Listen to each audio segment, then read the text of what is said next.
धर्मशास्त्रामध्ये काही दोष सांगितले आहेत हत्येचे. कोणती म्हणजे 5 ब्रह्महत्येचे दोष आहेत. त्यामध्ये ब्रह्महत्या 1, गोहत्या 2, स्त्रीहत्या 3, बालहत्या 4, मातृपितृ गुरु हत्या 5.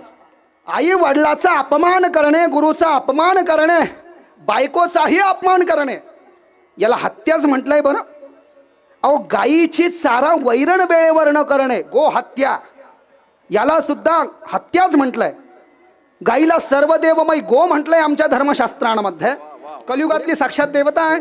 गाईच्या उजव्या डोळ्यामध्ये सूर्य आहे, गाईच्या डाव्या डोळ्यामध्ये चंद्र आहे, गाईच्या उजव्या कानामध्ये अश्विनी आहे, गाईच्या डाव्या कानामध्ये कुमार, अश्विनी कुमार सूर्याचे 2 पोरं, गाईच्या नाकामध्ये हनुमानाचे वडील पवनदेव आहेत, गाईच्या दोन्ही ओठामध्ये वरुण म्हणजे पाणी आहे, गाईच्या जिभेवर भगवान शंकराची पत्नी माता पार्वती राहते, गाईच्या गळ्यामध्ये ऋग्वेद यजुर्वेद सामवेद अथर्ववेद 4 वेद आहे, गाईच्या गळ्या खालच्या पोळीमध्ये कंबल नावाचे नाग आहे, गाईच्या पोटामध्ये महादेव आहे, गाईच्या पाठीमध्ये तुमच्या आमचे मरण पावलेले पित्र आहेत, गाईच्या हृदयामध्ये भगवान बाकी बिहारी कृष्ण आहे, गाईच्या खुराळमध्ये स्वर्गामध्ये राहणारे वादक नर्तक आहेत आणि गाईच्या गुडघ्यांमध्ये अप्सरा आहेत, गाईच्या योडीमध्ये लक्ष्मी आहे, गाईच्या शेणामध्ये गंगा नावाची नदी आहे, गाईच्या गोमूत्रामध्ये यमुना नावाची नदी आहे आणि गाईच्या तुपामध्ये रेवा नावाची नदी आहे. अशी सर्व देवमयी गो आणि म्हणून कृष्णाने गोचारण लीला केली आहे भगवंतानं.